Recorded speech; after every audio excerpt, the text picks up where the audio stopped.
Rochelle, doon ka muna sa bahay. Pwede ka doon hanggat wala kang ibang matitirhan.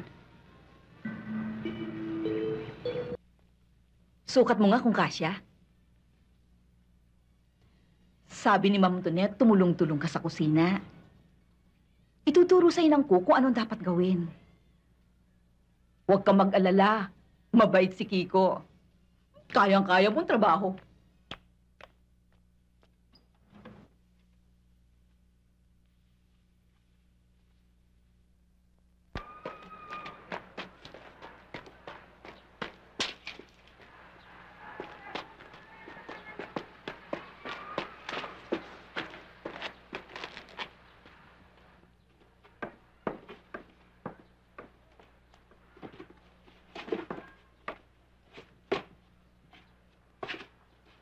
Inay,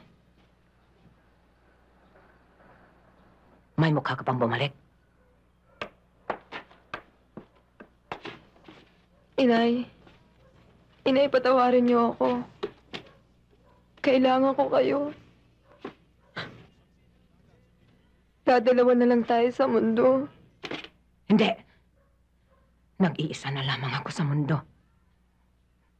Nang inilibing namin ang itay mo kanina. Kasama na rin kita inilibing. Napakalaki na ba ng kasalanan na gawa ko para tuluyan niyo akong itakwil? Ikaw ang pumatay sa kanya.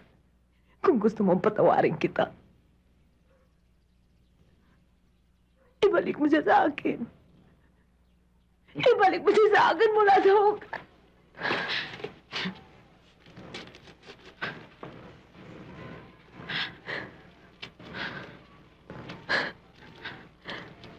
Ang lupit niya, Inay. Pinagpalit mo kami sa isang lalaki.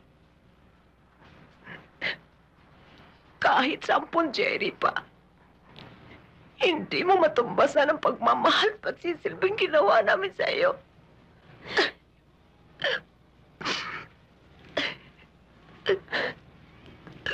Inay.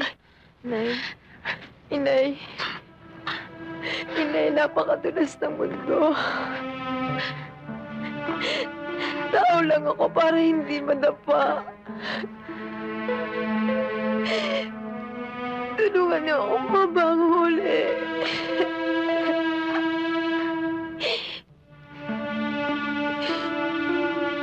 Inilipat ko na kay Jerry ang bakasyon ko sa iyo. Diyos na ang bahala para sa inyo.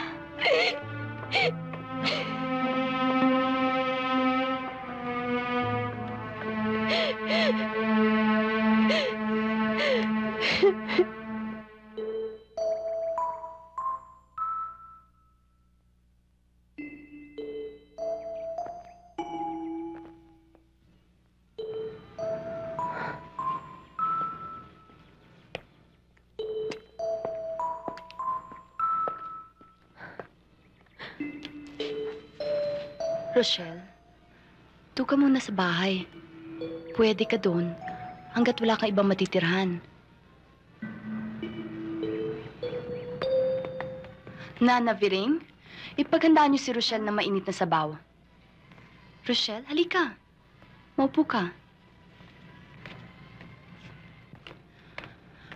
Pagkakain mo, magpahinga ka muna. Pagising mo bukas, makikita mo, parang panaginip lang lahat ng nangyari. Maraming salamat, Doneta. What are friends for?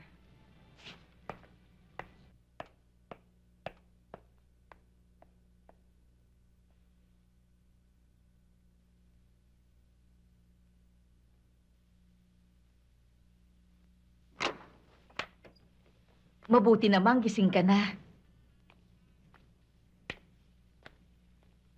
Sukat mo nga kung kasya. Sabi ni Ma'am Tonet, tumulong-tulong ka sa kusina. Ituturo sa'yo ng kuko anong dapat gawin. Huwag kang mag-alala.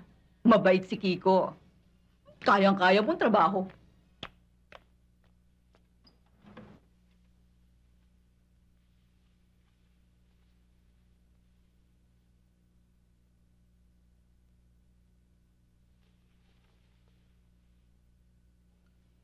Good morning. Good morning. Nana Viring, Ho, kumusta ang bagong katulong? tinuturuan na ni Kiko. May bago tayong katulong? Oh, I forgot to tell you. Kaibigan ko pa, ulila at nangangailangan ng trabaho. No thanks.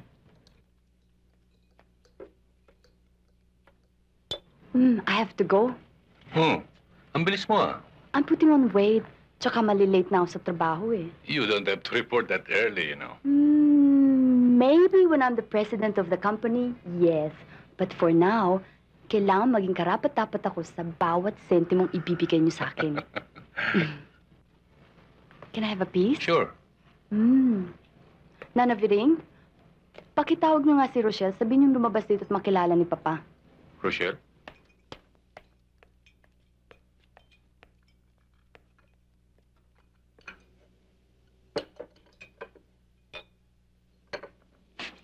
Sir, ang bago nating katulong si Rochelle.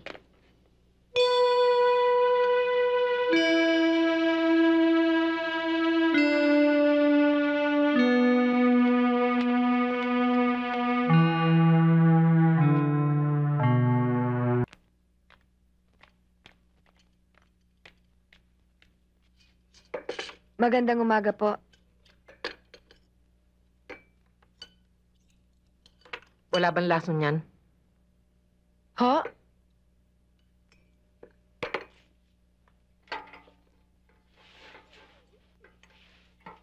Di ba nilagyan ni Teofilo ng laso nito? Maganda kang bata, kaya binabalaan kita. Malikot sa babae si Teofilo. Mag-ingat ka. Subuan mo ako.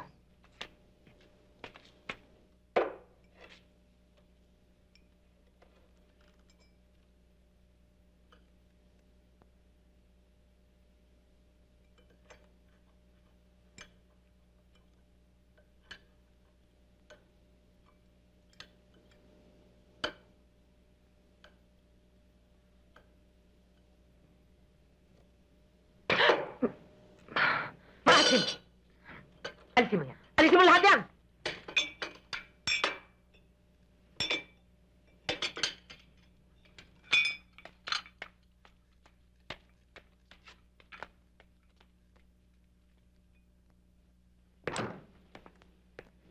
Jerry, you're home. Nag-overtime kami. Anong ginagawa mo rito? I had a long day. I need the rest. I think I need a little diversion. Dito ka ba matutulog ngayon? Depende.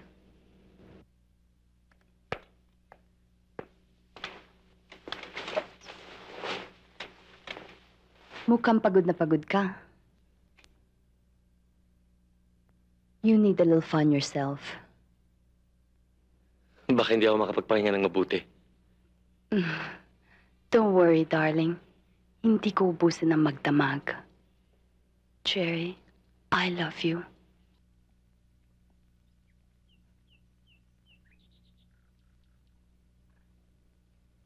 Thank you, Rochelle. Pwede bang pakipahid mo ng lotion ng likod ko?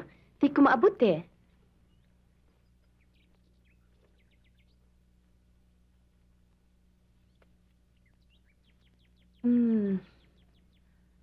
Napapansin ko, hindi ka na masyado maputla ngayon. Nagkakaroon na ng laman yung pisngi mo. Sabi nga nila, mabisa daw nagamot ang trabaho. Nagkakaroon ka ng silbi, nagkakaroon ng halaga ang buhay mo. Pwede ka pa bang pumasok sa klase mo? Hindi na siguro. 2 linggo na akong absent eh. Next week na kasi finals namin eh, hindi na ako makakaabot. Thank you, Rochelle. Tonet, pwede ba akong lumabas? Magsisimba lang ako. Sure.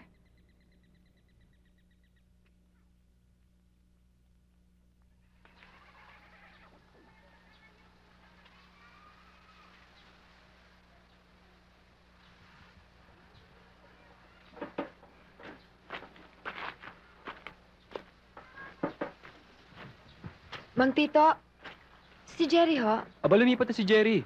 Mahigit 2 linggo na. Hindi mo ba alam?